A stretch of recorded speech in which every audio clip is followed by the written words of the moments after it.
देवकी पुण्यराशिः तेषां पादपद्मत्वं प्रपद्ये।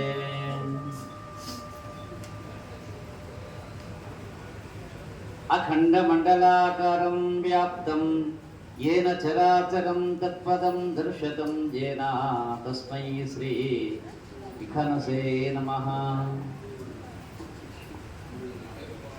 जयः सदा सवितृमण्डलमध्यवर्ती नारायणः सरसजासनसन्निविष्टः केयूरवान् मकरकुण्डलवान् किरीटी हरि हिरण्मयवपुः कृतशङ्खचक्रः। छायायां पारिजातस्य हेमसिंहासनोपरि आसीनबम्बुदश्याममागताक्षमलङ्कृतं चन्द्राननं चतुर्बाहं श्रीवत्साङ्गतवक्षसं रुक्मिणी सत्यभामाभ्यां सहितं कृष्णमाश्रयेत्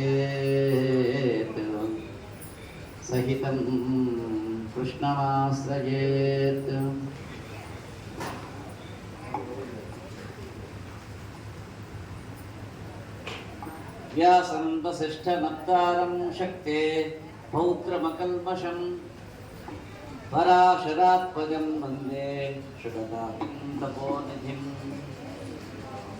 व्यासाय विष्णुरूपाय व्यासरूपाय विष्णवे नमो वै ब्रह्मनिधये वासिष्ठाय नमो नमः। वन्दे हनुमन्तमपि द्विहस्तं ताम्राननं सन्ननिपञ्चपुज्यं स्थितघ्नकौपीनधरं कपीशं धृताञ्जलिं कुण्डलाशोभिकर्णं। हनुमानञ्जनासूनो वायुपुत्रो महाबलः रामेष्ठ फल्गुनसखः पिङ्गाक्षो अमितविक्रमः। उदधिक्रमणैश्चैव सीताशोकविनाशक लक्ष्मणः प्राणदाता च दशग्रीवस्य तत्त्वः। एतत् द्वादशैतानि नामानि कपीन्द्रस्य महात्मनः स्वपकाले पठेन् नित्यं यात्राकाले विशेषतः तस्या मृत्यो भयं नास्ति सर्वत्रापि विजयीर्भवेत् सर्वत्र विजयीर्भवेत्। यत्र यत्र रघुनाथकीर्तनं तत्र तत्र कृतमस्तकाञ्जलिं बाष्पवारि परिपूर्णलोचनं मारुतिं नमत राक्षसान्तकम्।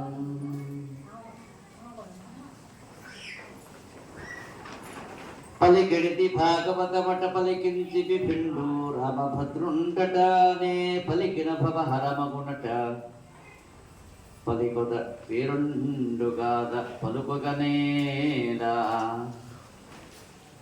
నే పలుకుగనేలా. భాగవతము తెలిసి పలుకుట చిత్రంబు శూలికైన తమ్మి చూలికైన విభుద జనుల వలన విన్నంత కన్నంత తెలియవచ్చినంతనే తేటపరుచు. ఓం లక్ష్మీనారాయణాభ్యాం నమః శ్రీమతే విఘనసే నమః భృగుమరీచత్రికశ్యపేభ్యో మహర్షిభ్య శ్రీ మహాభాగవత జనేభ్య సర్వేభ్య వైష్ణవేభ్యో నమో నమో నమః. హరి ఓం. వాసుదేవ వాసుదేవ వాసుదేవ వాసుదేవ వాసుదేవ.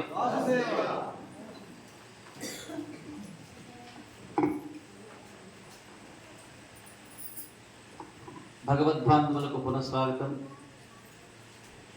భక్తి చేత భగవంతుని బాంధవునిగా మార్చుకునేటువంటి తత్వంలో కొనసాగుతూ దివ్యమైన ఇక శ్రవణ యజ్ఞం ద్వారా భగవంతుని మార్గాన్ని భగవంతుని యొక్క శేషత్వాలని తద్వారా జ్ఞాన మార్గాన్ని ఎంచుకున్నటువంటి ఇదందరికీ భగవానుడు కరతలామలకమై మీ యొక్క ఆర్తిని తీర్చేలాగున అనన్యమైనటువంటి భక్తి ప్రదర్శిస్తూ ఉన్నటువంటి మీకందరికీ అనన్య శరణ్యుడైనటువంటి ఆ యొక్క శ్రీమన్నారాయణుడు ప్రసన్న దృక్కులు మీ ఎందుకు ప్రసరింపజేసి ఆయురారోగ్య ఐశ్వర్య సంపత్తులు మీకు అనుగ్రహించాలనేటువంటి మంగళ శాసనం స్వామి దివ్యపాద చరణద్వయాన్ని సహస్రాధిక దండ ప్రణామాలతో మంగళాశాసనం సమర్పిస్తూ ఈ సాయంత్రపు ప్రవచన యజ్ఞానికి మరొకసారి గ్రామస్తులకి గ్రామ పెద్దలకి పశు శిశు వయోవృద్ధులందరికీ కూడా పునఃస్వాగతం స్వాగతం. వాసుదేవ వాసుదేవ.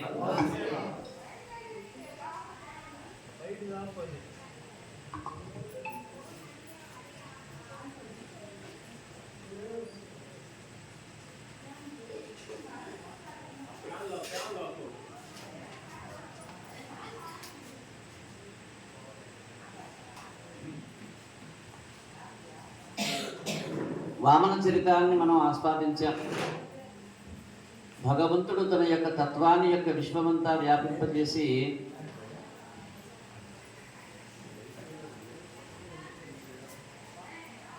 తన యొక్క విభవాన్ని వైశిష్ట్యాన్ని ఆయా యుగధర్మాల్ని అనుసరించి ఆయా సమయాలలో ఆయా రూపాల ద్వారా దుష్టజన సంహారము శిష్టజన పరిరక్షణ చేసేటువంటి తత్వానికి బద్ధుడై ఆయా కార్యాలని మనకి అన్నిటికీ కూడా చూపిస్తూ ఉన్నాడు. ఈ పరంపరలో వామనావతారాన్ని సంపూర్ణం చేశాం. శ్రవణ యజ్ఞంలో శీర్షుకుడు పరీక్షితుతో అంటూ ఉన్నాడు, ప్రభువైన విష్ణువు వేదాలని బ్రాహ్మణులని గోవులని దేవతలని సజ్జనులని ధర్మాన్ని అర్థాన్ని రక్షించడం కోసమై అనేకమైన అవతారాలు ధరిస్తాడు. చెప్పేశాడు ఎన్నోసార్లు ఆయన.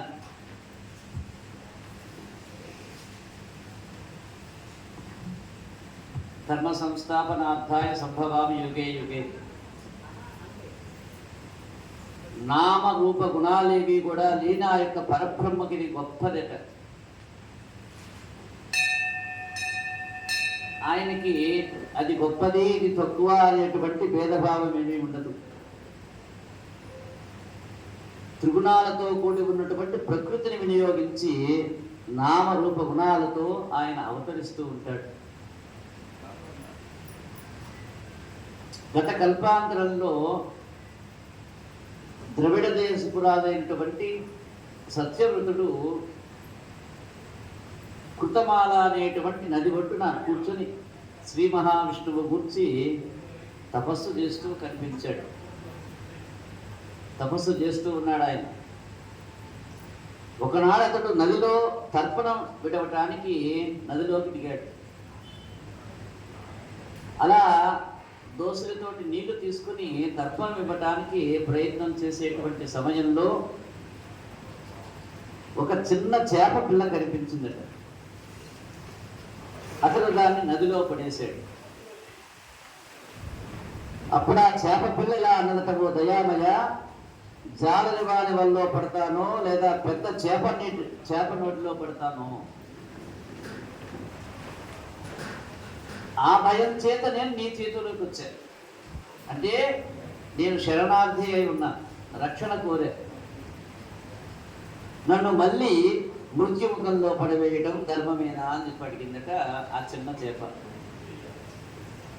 ఆ రాజర్షి ఆ చిన్న పిల్లని, చేప పిల్లని తన యొక్క కమండలంలో ఉంచి ఇంటికి తీసుకెళ్ళాడు. ధర్మం కాదు. అందువల్ల ధర్మాన్ని పాటించేటువంటి క్రమంలో ఆ యొక్క చేప పిల్లని తీసుకుని వెళ్ళాడు. ఇల్లు చేరేసరికి ఆ చేప పిల్ల ఇందాక ఎలా ఉంది, ఇప్పుడేమో కమండలం అంతా నిండిపోయింది. ఓ రాజేంద్ర, నాకు ఈ స్థలం చాలటల్లా గాలాడటల్లా నాకు పెద్దగా అరిచింది చేప. దానికి ఒక అంటే జీవి పరిణామక్రమం సహజం కదా, అది జీవి యొక్క ధర్మం. కాబట్టి ఆయన ఏం మాట్లాడకుండా దాన్ని తీసి ఒక కుండలో పెట్టేశాడు. క్షణంలోనే అది కణమంతా నిండిపోయింది. ఇంకా పెద్ద స్థలం కావాలన్నది. దాన్ని తీసుకువెళ్ళి ఒక మడుగులో వేశాడు. అది మడుగు కంటే పెద్దది ఆ చోటు చాలదండి. దాన్ని ఒక పెద్ద చెరువులో వేశాడు. అది కూడా చాలకపోయింది. దాన్ని ఈడ్చుకుని వెళ్ళి సముద్రంలో విడిచాడు.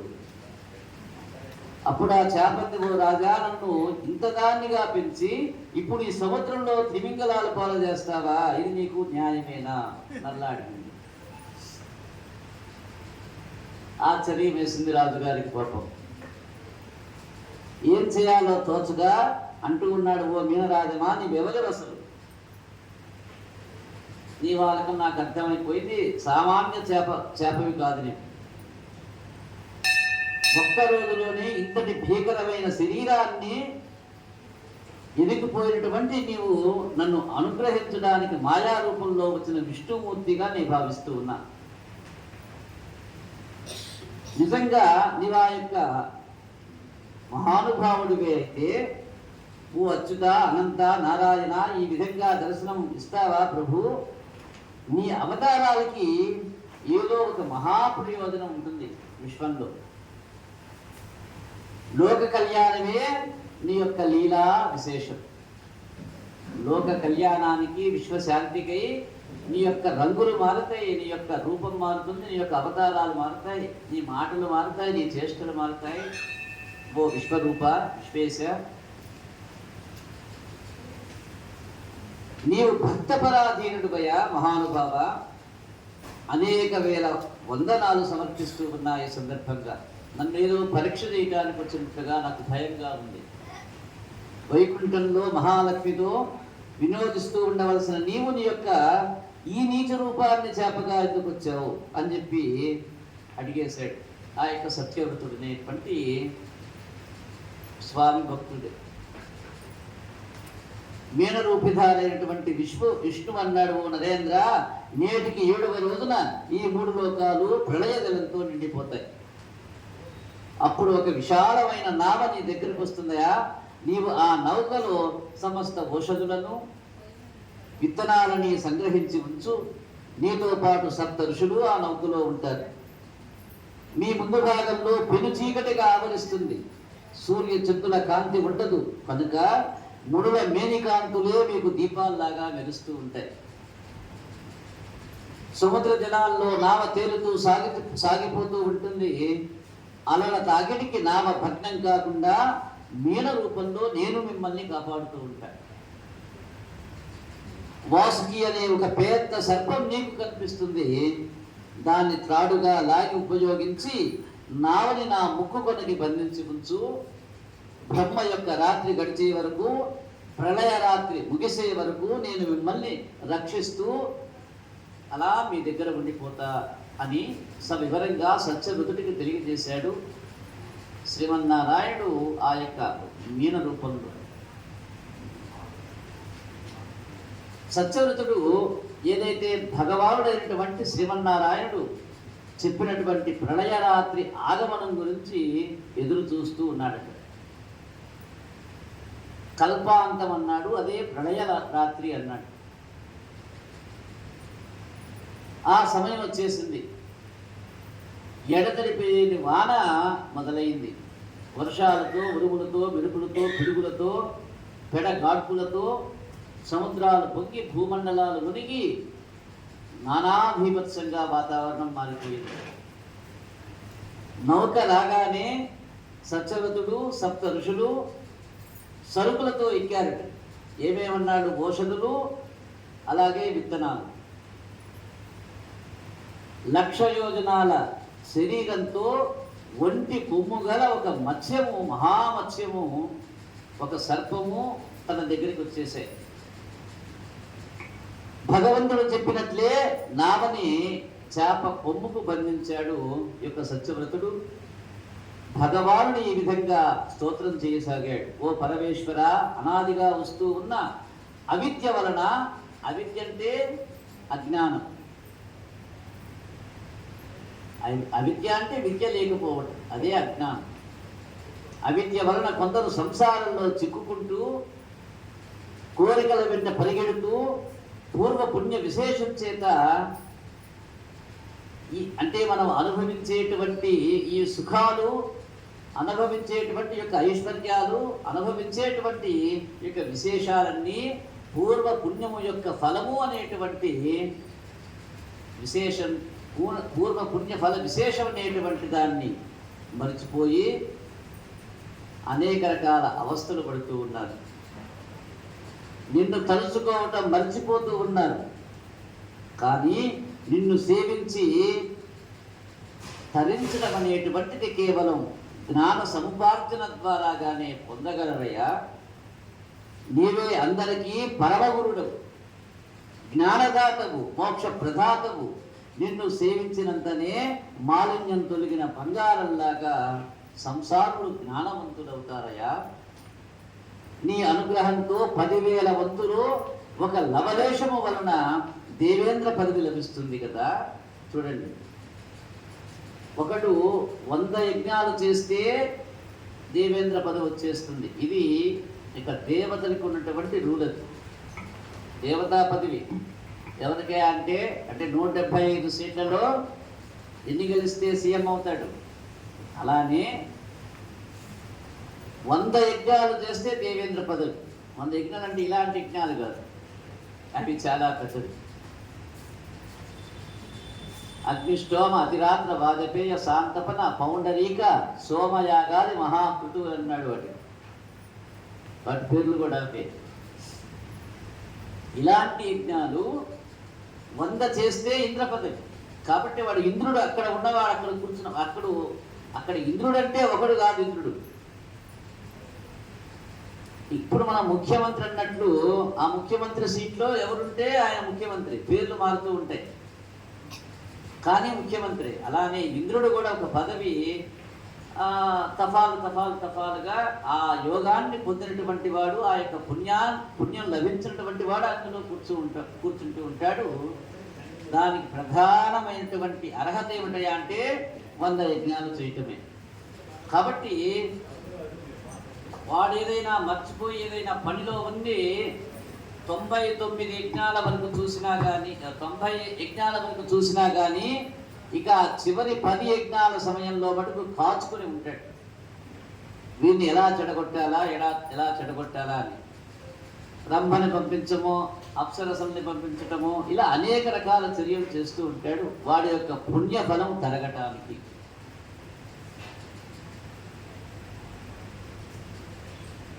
కాబట్టి అది పుణ్యఫలము యొక్క ప్రాప్తం. ఆ యొక్క ఇంద్ర పదవి ఎంత పుణ్యఫలమయా అంటే 100 యజ్ఞాలు చేసేంత పుణ్యఫలం. ఇక్కడ అదే చెబుతున్నాడు. ఓ శ్రీమన్నారాయణ, జగద్రక్షక, జగన్నాథ, నీ అనుగ్రహంతో 10,000 వంతులో ఒక లవలేశము, దాని వలన మాత్రమే దేవేంద్ర పదవి లభిస్తుంది కదా. ఇలాంటి నీ కరుణ ఉంటే లభించని భాగ్యం ఏముంటుంది నాయన. నా అజ్ఞానాన్ని నశింపజేసి నీ లోకంలోకి నన్ను చేర్చుకుంటూ ఉన్నావు ప్రభు అని చెప్పి వేడుకుంటూ ఉన్న సత్యవృత్తితోటి మీన శరీరుడైనటువంటి భగవంతుడు సంతోషించి అతనికి బ్రహ్మజ్ఞానాన్ని బోధించాడు. బ్రహ్మదేవుడు దినమంతా సృష్టి కార్యంలో నిమగ్నుడై సాయం సమయం అయ్యేసరికి అలసిపోయి నిద్రించిన సమయంలో అతని ముఖం నుండి వేదాలు వెలువడ్డాయి. అలా ఎప్పుడైతే నిద్రలో ఉన్నటువంటి సమయంలో బ్రహ్మ చతుర్ముఖాల నుంచి వేదాలు చేశాయో, అలా వెలువడిన సమయం కోసం వీచి చూస్తూ ఉన్న హయగ్రీవుడు అనేటువంటి రాక్షసుడు ఆ వేదాలను దొంగిలించాడు. బ్రహ్మని దరిచేయటానికి ఇతరులకి సాధ్యం కాదు. రాక్షసుడు వేదాలను చదివేసి సముద్రంలో దక్కున్నాడు. ఆ వేదాలని చదివేశాడు, గబగబ సముద్రంలో దూకాడు, దాక్కున్నాడు. తెల్లవారుతుందనగా వేదాలు బాధతో మూలగటం బాధపడుతూ మొదలుపెట్టుకోవటం విష్ణుమూర్తికి వినిపించింది. ఆయన మత్స్యావతారంతో సముద్రంలోకి చుచ్చుకుని పోయి రాక్షసుని హతమార్చి వేదాలను రక్షించి తీసుకుని వచ్చాడు. అంతలో బ్రహ్మదేవుడు మేల్కొన్నాడు. చూడండి, విష్ణువు తెచ్చిన వేదాలని కృతజ్ఞతతో అందుకున్నాడు. మళ్ళీ తన యొక్క సృష్టి కార్యాన్ని ప్రారంభించాడట ఆ యొక్క చతుర్ముఖ బ్రహ్మగారు. ఈ కల్పంలో సత్యవ్రతుడు వివస్వతునికి శ్రాద్ధదేవుడు అనేటువంటి పేరుతో పుట్టి, వివస్వతుడు అంటే సూర్యుడే, సూర్యుడికి ఒక పేరు వివస్వతుడు అనేటువంటి, శ్రాద్ధదేవుడు అనేటువంటి పేరుతో పుట్టి విష్ణుదేవుని అనుగ్రహం చేత 7వ మనువై వైవస్వత మనువుగా ప్రస్తుతం మనం ఈ యొక్క కాలాన్ని పరిపాలిస్తూ ఉన్నాడు ఈ యొక్క వైవస్వత మనువు. కాబట్టి మనం కలియుగే వైవస్వతమన్వంతరే, కలియుగే అని చెప్పి పిలుస్తూ ఉన్నాం. వేదాలను రక్షించిన తర్వాత తెల్లవారగానే మత్స్యావతారాన్ని మహావిష్ణువు సాధించాడు. ప్రళయ సమయంలో మైమరచి నిద్రించిన బ్రహ్మదేవుని ముఖాల నుండి వెలువడిన వేదాలను దొంగిలించిన రాక్షసుని సంహరించి సత్యవ్రతునకు బ్రహ్మజ్ఞానాన్ని మనువుగా వెలయింపజేసిన ఆ యొక్క భగవంతుని యొక్క ఈ మత్స్యావతార గాథను విన్నవాళ్ళు సకల సంసార బాధల నుండి విముక్తులవుతారట అని సుఖ మహర్షి పరీక్షితుడికి చెప్పినట్టు సౌనకాది మునులకు సూతుడు యొక్క శ్రీమద్ భాగవత కథా శ్రవణాన్ని అందిస్తూ ఉన్నారు. ఇంతట 8వ స్కందము సమాప్తము. శ్రీరమారమణ గోవింద గోవింద.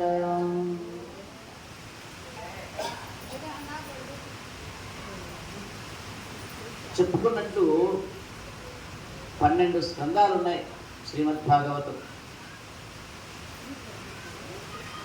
యొక్క 12 స్కందాలు. మీకేదో నేను చెప్పినట్లు, మీకేదో అర్థమైనట్లు మనకు కాసేపు అనిపిస్తుంది. ఇక్కడ వాస్తవంగా మనం చెప్పుకునేది